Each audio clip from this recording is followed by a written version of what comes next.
భారీ వర్షాలతో గోదావరి ఉగ్రరూపం దాల్చింది. భద్రాచలం దగ్గర గంట గంటకు వరద పెరుగుతోంది. అర్ధరాత్రి 1 గంటకు మొదటి ప్రమాద హెచ్చరిక జారీ చేశారు అధికారులు.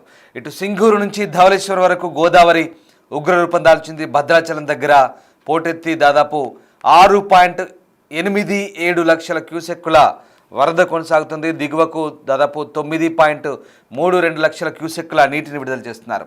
ఇటు రామన్నగూడెం పుష్కర ఘాట్ దగ్గర దాదాపు 15.52 మీటర్లకు చేరింది వరద.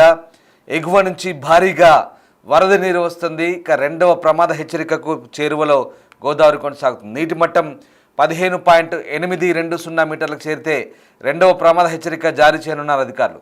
లోతట్టు ప్రాంతాల ప్రజలను అప్రమత్తం చేస్తున్నారు. సాయంత్రానికి వరద మరింత పెరిగే ఛాన్స్ కనిపిస్తోంది. లోతట్టు ప్రాంతాల ప్రజలను అధికారులు ఇప్పటికే అలర్ట్ చేశారు. పునరావాస కేంద్రాలు ఏర్పాటు చేశారు. సురక్షిత ప్రాంతాలకు తరలిస్తున్న పరిస్థితి కనబడుతోంది. గోదావరి ఉగ్రరూపంతో ఒకసారిగా భారీ వర్షాలతో గోదావరి నది ఒకసారిగా వరద పోటెత్తే ఛాన్స్ కనిపిస్తుంది. దీంతో గోదావరిలో ప్రస్తుతం వరదకు సంబంధించి అధికారులు ఎప్పటికప్పుడు సమీక్షిస్తున్నారు. భద్రాచలం దగ్గర ఉగ్రరూపం దాల్చింది. ఎడతెరిపి లేకుండా కురుస్తున్న వర్షాలతో పాటు ఎగువ ప్రాంతాల నుంచి వస్తున్న వరద నీటితో గోదావరి ఉధృతంగా ప్రవహిస్తుంది. దీంతో నీటి మట్టం దాదాపు 43 అడుగులకు చేరిన పరిస్థితి కనబడుతోంది. ఇక ప్రస్తుతానికి గోదావరి వరదకు సంబంధించి అధికారులు అయితే ఎప్పటికప్పుడు సమీక్షిస్తున్నారు. దాదాపు 9,40,345 క్యూసెక్ల నీరు విడుదలవుతుంది. గోదావరి వరద ప్రవాహం వల్ల స్నానఘట్టాల దగ్గర చాలా మెట్ల వరద నీటిలో మునిగిపోయాయి. చాలా మెట్లు మునిగిపోయాయి. కళ్యాణకట్ట వరకు కూడా వరద నీరు వచ్చేరింది. ఈ నేపథ్యంలో అధికారులు మొదటి ప్రమాద హెచ్చరిక జారీ చేశారు. ఈ క్రమంలో నదిలో స్నానాలు ఆచరించే భక్తులు ఎవరికి కూడా లోపలికి వెళ్ళొద్దంటూ భద్రాచలం అధికారులు చెప్తున్నారు. మరోవైపు పర్ణశాల దగ్గర కూడా, అలాగే నారచీరల ప్రాంతం సీతమ్మ విగ్రహం దగ్గర కూడా వరద నీటిలో మునిగిపోయిన పరిస్థితి. మరోవైపు తుంగభద్ర ప్రాజెక్టు 26 గేట్లు ఎత్తి నీటిని దిగువకు విడుదల చేస్తున్నారు. మరోవైపు ఇన్ఫ్లో 1,28,000 క్యూసెక్లు కాగా అవుట్ఫ్లో 1,30,000గా కొనసాగుతుంది. మొత్తం మీద ఇటు గోదావరి అటు కృష్ణ రెండు కూడా ఉధృత స్థాయిలో ప్రవహిస్తున్న పరిస్థితి కనబడుతుంది. గోదావరికి అయితే మొదటి ప్రమాద హెచ్చరిక జారీ చేసిన పరిస్థితి కనబడుతుంది. తెలంగాణ రాష్ట్రంతో పాటు ఎగువన మహారాష్ట్ర అలాగే తెలంగాణలో కురుస్తున్న భారీ వర్షాల కారణంగా గోదావరి నది పరివాహక ప్రాంతం ఉగ్రరూపం దాల్చింది. జయశంకర్ భూపాలపల్లి జిల్లా కాళేశ్వరం వద్ద గోదావరి ప్రాణహిత నదులు దాదాపుగా 12.220 మీటర్ల ఎత్తులో ఉధృతంగా ప్రవహిస్తున్నాయి. మరోవైపు పుష్కర ఘాట్ వద్ద వరద నీరు జ్ఞాన దీపాలను ముంచేగా అధికారులు మొదటి ప్రమాద హెచ్చరిక జారీ చేశారు. నదీ తీరంలో ఉన్న చిన్న వ్యాపారస్తుల దుకాణాలను ఖాళీ చేయించారు. అలాగే కాళేశ్వరం ప్రాజెక్టులో భాగమైన మేడిగడ్డ లక్ష్మీ బరాజ్ పూర్తిగా నిండుకుండలా మారింది. భారీగా వరద పోటెత్తడంతో మొత్తం 85 గేట్లు ఎత్తి దిగువకు నీటిని విడుదల చేస్తున్నారు. ప్రస్తుతం ఇన్ఫ్లో అవుట్ఫ్లో రెండు దాదాపు 9,02,000 క్యూసెక్కులుగా నమోదైంది. అలాగే శ్రీరామ్ సాగర్ ప్రాజెక్టు కూడా వరద ప్రవాహం కొనసాగుతుంది. అధికారులు 40 గేట్లు ఎత్తి 2,49,000 క్యూసెక్కుల నీటిని దిగువ విడుదల చేస్తున్నారు. ఇక మరోవైపు కామారెడ్డి జిల్లా జుక్కల్ మండలంలోని నిజాం సాగర్ ప్రాజెక్టు కూడా వరద నీరు వస్తుంది. అధికారులు 16 గేట్లు ఎత్తి 75,000 క్యూసెక్కుల నీటిని దిగువకు విడుదల చేస్తున్న పరిస్థితి. సో మొత్తం మీద గోదావరి ఉధృతంగా ప్రవహిస్తోంది. ఇటు ఉమ్మడి వరంగల్ జిల్లా నుంచి అటు భద్రాద్రి వరకు కూడా గోదావరి ఉధృతంగా ప్రవహించడంతో ప్రస్తుతం అధికారులు అయితే అప్రమత్తమయ్యారు. గోదావరి కృష్ణ రెండు కూడా ఉగ్రరూపం దాల్స్తున్నాయి. ఎగువన మహారాష్ట్ర, ఛత్తీస్గఢ్, కర్ణాటకతో పాటు మిగతా తెలంగాణలో కూడా భారీ వర్షాలు పడుతుండడంతో ఈ రెండు జిల్లాల్లో కూడా ఈ రెండు నదులకు సంబంధించి కూడా ప్రస్తుతం భారీ వరద కొనసాగుతున్న పరిస్థితి. ఇక ప్రధానంగా భూపాలపల్లి జిల్లా మహదేవ్పూర్ మండలంలోని మేడిగడ్డ బరాజ్ అయితే దాదాపు పూర్తిగా నిండుకుండను తలపిస్తున్న పరిస్థితి కనబడుతోంది. రైట్, వరంగల్ ఉమ్మడి వరంగల్ జిల్లాలో గోదావరి ఉధృతి ఎలా ఉంది? మా కొలీగ్ వేణు జాయిన్ అవుతున్నారు. వేణు, గోదావరి వరద ఉధృతి కొనసాగుతుంది. మొదటి ప్రమాద హెచ్చరికలు జారీ చేశారు. అలాగే రెండవ ప్రమాద హెచ్చరిక కూడా చేరువలో ఉన్న పరిస్థితి. ప్రస్తుతం ఉమ్మడి వరంగల్ జిల్లాలో గోదావరి వరద ప్రవాహం ఏ రకంగా ఉంది? ప్రస్తుతం అధికారులు, నీటిపారుదల శాఖ అధికారులు కావచ్చు, మిగతా అధికారులంతా కూడా ఏ రకంగా అలర్ట్ జారీ చేస్తున్నారు? ప్రస్తుతం అయితే సిడబ్ల్యూసీ అధికారులు వార్నింగ్ లెవెల్స్ అయితే ఇస్తున్నారు. అయితే అర్ధరాత్రి 1 గంట నుంచి కూడా క్రమక్రమంగా గోదావరి ఉధృతి పెరుగుతోంది. ఇక ప్రస్తుతం 8 గంటల వరకు నమోదైనటువంటి రీడింగ్స్ బట్టి పుష్కర ఘాట్ వద్ద, అదేవిధంగా ఇటు మరోవైపు ఏటూరు నగరంలో రామన్న ఘాట్ వద్ద, దాంతో పాటుగా పేరూరు వాజరమల పేరూరు వద్ద, సో 3 చోట్ల కూడా భారీగా వరద లోపల ఉధృతి పెరుగుతోంది. ప్రస్తుతం మేడిగడ్డ బరాజ్ వద్దకు 8 గంటల వరకు ఉన్నటువంటి రీడింగ్ ప్రకారము 9,45,000 క్యూసెక్ల వరద వస్తోంది. అంటే ఈ స్థాయి వరద క్రమక్రమంగా గంటకు దాదాపుగా 20 నుంచి 30,000 క్యూసెక్ల వరద పెరుగుతోంది. సో అంటే ఈ మధ్యాహ్నం వరకు 3వ ప్రమాద హెచ్చరిక కూడా చేరువయ్యే అవకాశం ఉందంటూ సిడబ్ల్యూ అధికారులు డేంజర్ లెవెల్స్ చేయడంతో ప్రధానంగా ఏటూరు నాగారము, మంగపేట మండలాలు ముంపు గురయ్యే అవకాశం ఉండడంతో లోతట్టు ప్రాంతాల ప్రజల్ని ఉదయం నుంచి అటు ఇరిగేషన్ అదేవిధంగా పోలీస్ ఇరిగేషన్ శాఖ అధికారుల ఆధ్వర్యంలో ఏర్పాటు చేసినట్టు ఫ్లడ్ మేనేజ్మెంట్ కమిటీ ఆధ్వర్యంలో వాళ్ళను పునరావాస కేంద్రాలకు తరలిస్తున్నారు. ఇక మరికొద్ది సేపట్లోనే రామన్నగూడెం పుష్కర్ ఘాట్ వద్ద 2వ ప్రమాద హెచ్చరిక జారీ చేసే అవకాశం కనిపిస్తోంది. ఇప్పటికే అక్కడ 15 మీటర్ల 580 మీటర్ల వద్ద ప్రస్తుతము వరద ప్రవాహం కొనసాగుతోంది. మరొక 200 ఎంఎం వరకు ఫ్లో కనుక పెరిగితే 2వ ప్రమాద హెచ్చరిక కూడా దాటే అవకాశం కనిపిస్తోంది. ఒకవేళ 2వ ప్రమాద హెచ్చరిక దాటితే ఏటూరు నాగారం, మంగపేట అదేవిధంగా వాజేడు వెంకటపల్లి 4 మండలాలకు సంబంధించి దాదాపు 15 నుంచి 18 గ్రామాలకు కనెక్టివిటీ తెగిపోయే అవకాశం ఉంది. లోతట్టు ప్రాంతాల ప్రజలు దాదాపు 20,000 మందికి పైగా ముంపు బాధితులుగా మారే అవకాశం అయితే కనిపిస్తోంది. దీంతో ప్రజలైతే లోతట్టు ప్రాంతాల నుంచి ఎగువ ప్రాంతాలకు తరలిపోవాలంటూ కూడా అధికారులు ఆదేశాలు జారీ చేశారు. ఇక ప్రధానంగా సమ్మక్క బ్యారేజ్ ఇక మేడిగడ్డ బ్యారేజ్ నుంచి సమ్మక్క బ్యారేజ్ వరకు వచ్చిన తర్వాత ఛత్తీస్గఢ్ నుంచి మరొక కాల్వ నది వచ్చి గోదావరిలో కలుస్తుంది. దాంతో ఇటు సమ్మక్క బ్యారేజ్ వద్ద భారీగా దాదాపు 10 లక్షలకు చేరువ లోపల ఇప్పుడు ప్రస్తుతం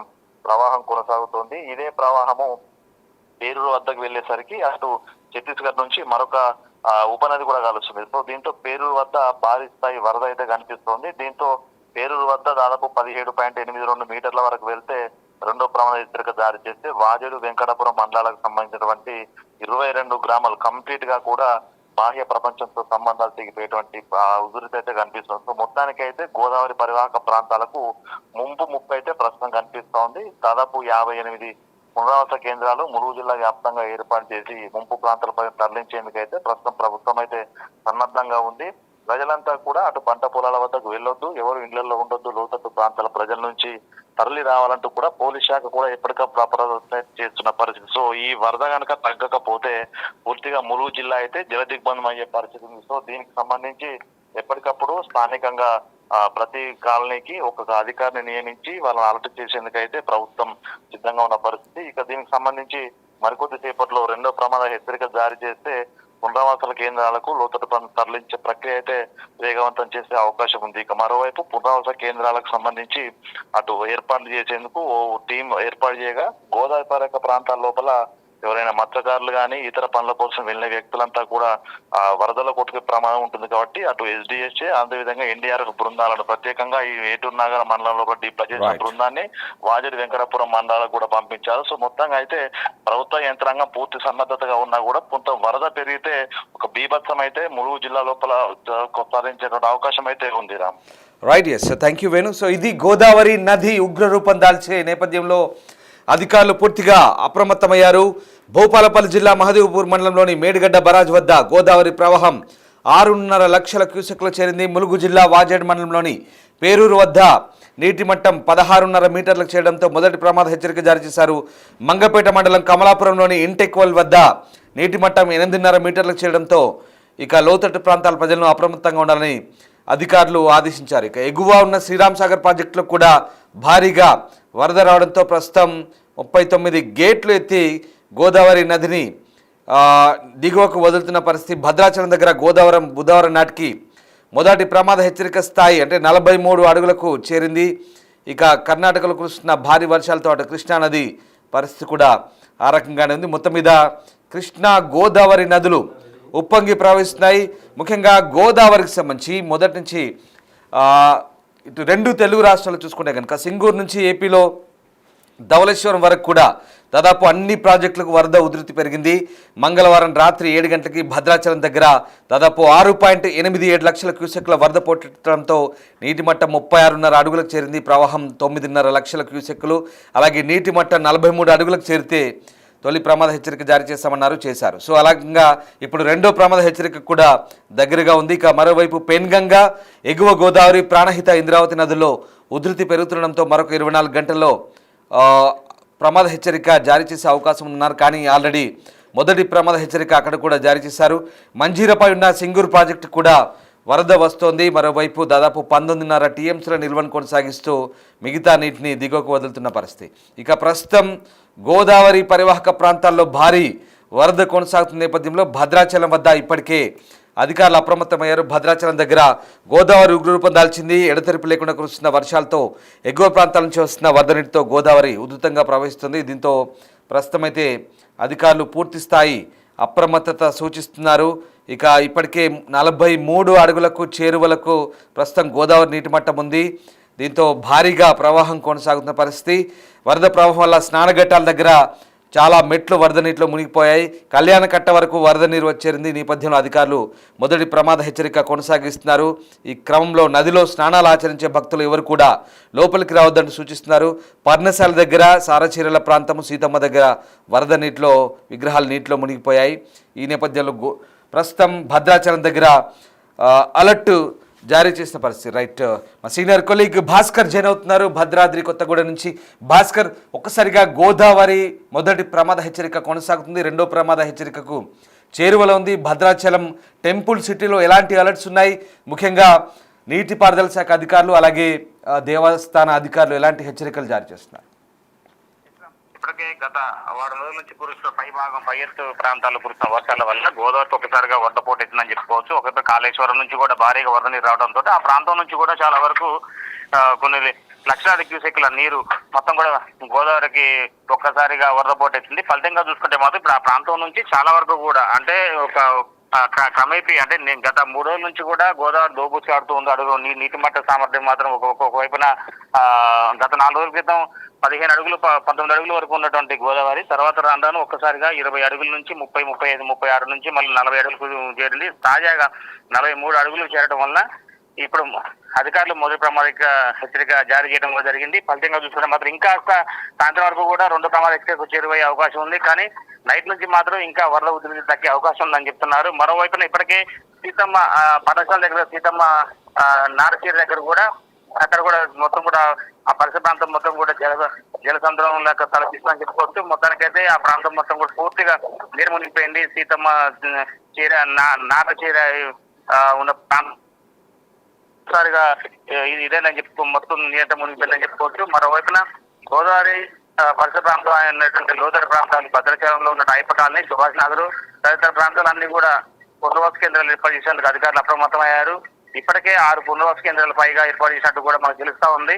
అయితే ఎలాంటి విపత్తు వచ్చినా సరే వాటి అధిగమించేందుకు మాత్రం గత అనుభవాలను దృష్టిలో పెట్టుకొని అన్ని ఏర్పాట్లు సమృద్ధిగా చేసినట్టు చెప్తున్నారు జిల్లాధికారులు. మరోవైపున జిల్లా చెందిన మంత్రులు కూడా 3 మంత్రులు డిప్యూటీ సీఎం బట్టి విక్రమార్క, రెవెన్యూ శాఖ పొంగులేటి, తుమ్మల నాగేశ్వరరావు సైతం కూడా అప్రమత్తమైతే ఇప్పటికప్పుడే జిల్లా ఉన్నతాధికారులతో పాటు జిల్లా కలెక్టర్ మాట్లాడే నేపథ్యం అయితే ఉంది. సహాయ చర్యలతో పాటుగా ఎన్డీఆర్ఎఫ్ సిబ్బందిని కూడా అప్రమత్తం చేశారు. గజీతగాలతో పాటు వైద్య ఆరోగ్య శాఖ తరఫు నుంచి కూడా హెల్త్ క్యాంపులు పెట్టేందుకు కూడా సిద్ధం చేసినట్టు తెలుస్తుంది. రామదాస్.